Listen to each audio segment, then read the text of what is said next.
Hello and welcome to this video on baby sleep training using the no cry method. The no cry method is a really gentle but effective way of teaching your baby to settle themselves, to sleep well, and most importantly, to sleep through the night. Isn't that the holy grail for all of us parents? In this video, I am going to be sharing with you 6 tricks to help your baby with sleeping through the night. All the tips are as important as each other, but I would say probably the last tip or trick is actually the one that's the most important. So make sure that you stay tuned to the end so that you don't miss out on any of them.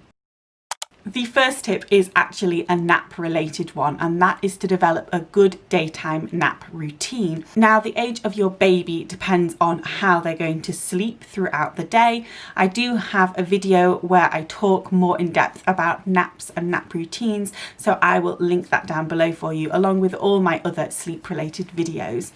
My 8-month-old baby sleeps in the morning and has a midday nap too. He generally has about an hour in the morning and then between an hour and a half and 2 hours for his midday nap. He dropped his afternoon nap, I would say around a month or 2 ago, but sometimes he does still have it depending on how long he sleeps that midday nap. If he sleeps a little bit longer, then we will give him an afternoon nap, but I always make sure that I don't let him sleep past 5 p.m. He goes to bed at 6:30 p.m. So that's just something to bear in mind, depending on your baby's bedtime, and we'll talk about that a little bit more later on and the importance of setting a good bedtime routine. You want to leave a good enough amount of time between that last nap and when they go to bed that they are tired enough for bedtime, but not too much time so that they are overtired, because for babies, being overtired is just as problematic as not being tired enough. I am a really big believer in making sure that your baby has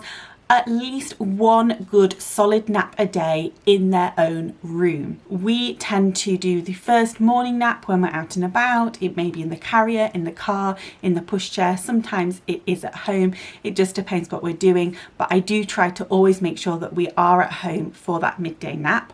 It doesn't always happen, and I'm all about flexibility. So sometimes we do go out for the whole day, especially as we have an older child as well, and Rupert just will nap on the go. But as often as I can, I make sure that he has that quiet time in his room. So we will close the curtains. We've got blackout curtains to make it nice and dark in there. I will turn on the white noise, put him in his sleeping bag. He does have a dummy, so I will give that to him as well. All the things that he associates with sleeping at night time, just to make sure that he has a really, really good sleep for his nap.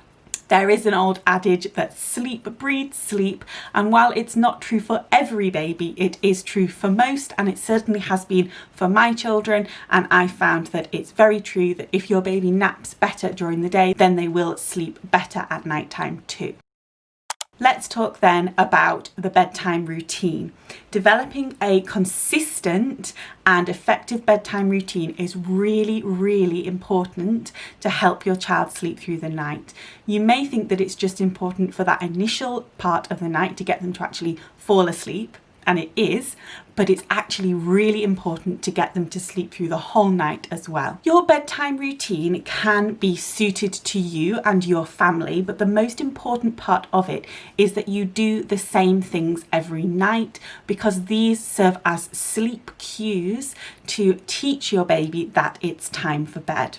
So for example, in our house, we have our tea, and after we have our tea, we go upstairs and we don't come back down again for the rest of the evening. This normally takes about an hour from this point. So we will do bath time, have a nice warm bath and play with some toys, and then we will go into Rupert's bedroom. We will play with him a little bit, read a story, and then I will give him some milk and put him down to sleep. When I give milk to Rupert at night time, I make sure that he has a really nice big feed to get him through the night, because obviously if he is sleeping through the night, he's not going to be eating. So he does need to stock up.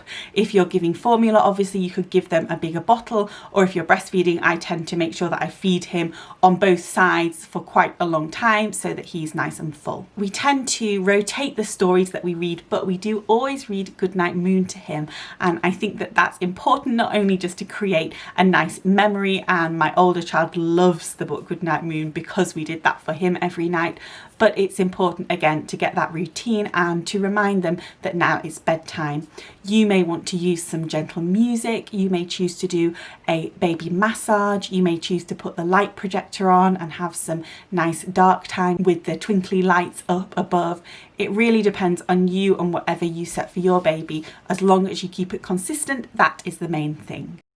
When it comes to putting your baby down to bed, some people have a problem with their babies associating the milk with going to sleep. So their baby may fall asleep while they're nursing or while they're having their bottle. Especially this happens with younger babies. And then, of course, when the baby wakes up in the night, because they were eating as they were falling asleep, they feel that they need that eating again to be able to fall back asleep when they wake in the night. Now, your baby actually doesn't need to be wide awake after feeding for this to work, but what you might want to try is after your baby finishes their milk, just lift them up slightly onto you, give them a little pat or a burp, maybe whisper something in their ear like "I love you" or "It's time for bed now."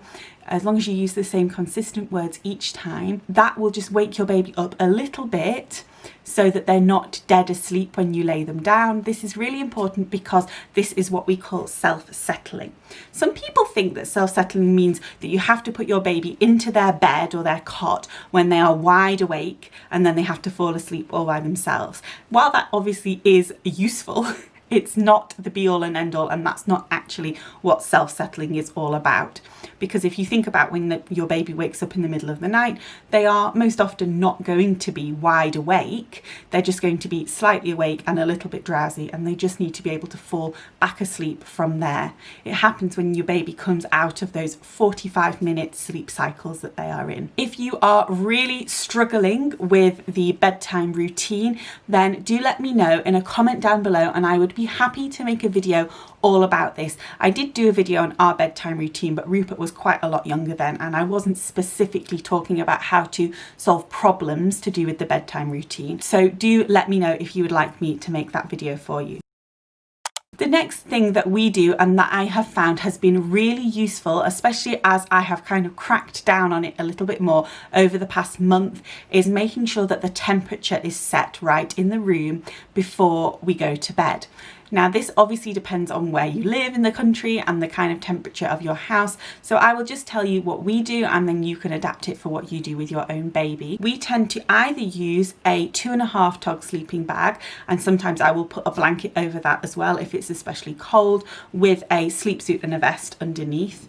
If it's really warm on the opposite end of the scale, we will just use a short sleeve vest and a 0.5 tog sleeping bag, so a really thin one.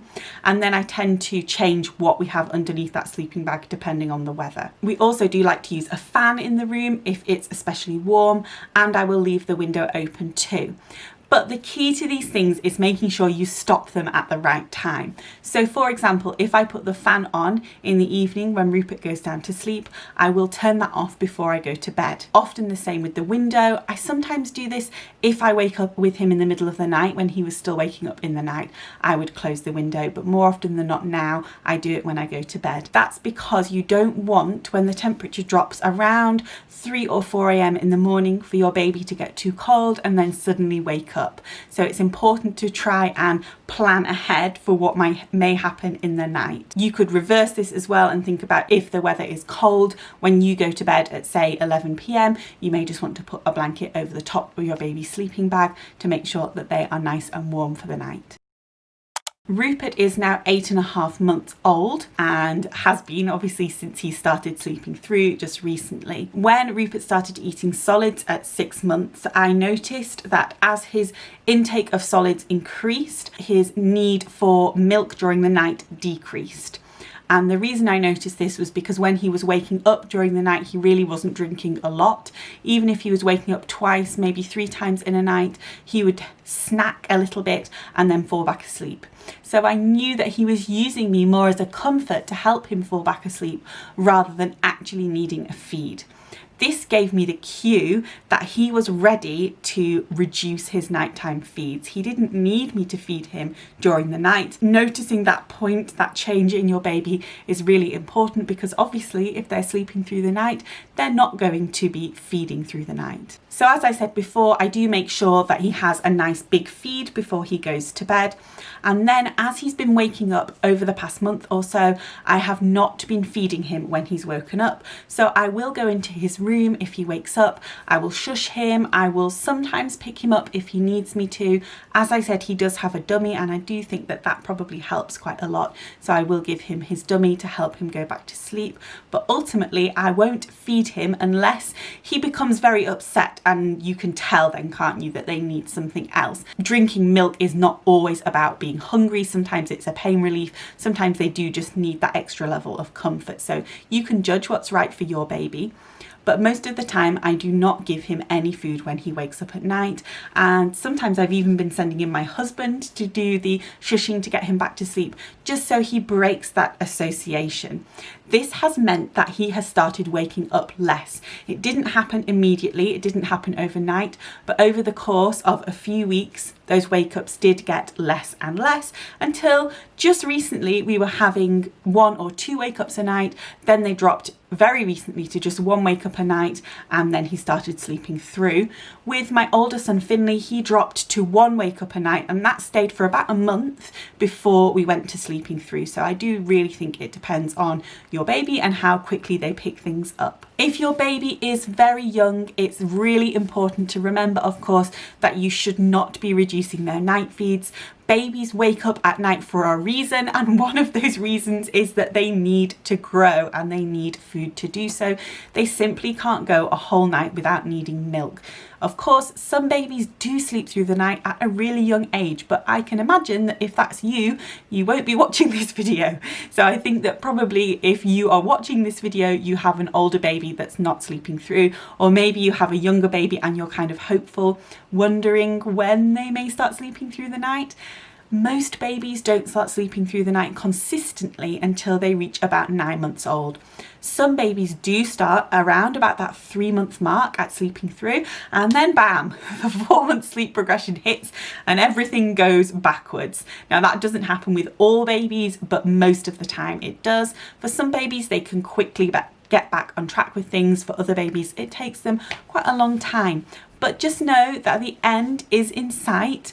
It seems like an awfully long way away, but when you're in those newborn days of waking up every hour, every half hour, that will gradually reduce. The amount of time that goes in between wake-ups will extend, and also the amount of time that your baby is actually awake will reduce significantly. So whereas your baby may be awake for an hour each time when they're younger, as they get older, that may reduce to 15 or even 10 minutes at a time. And this brings me to my very last tip and trick, and that is to be patient. It sounds really hard, and I know, because I've been there as a first-time mum last time. You just want them to get there because it's really, really hard not to have any sleep. I totally know, and especially when you go back to work and trying to survive with no sleep when you're working and actually having to use your brain to function and do work that other people rely on, it can be incredibly difficult and draining.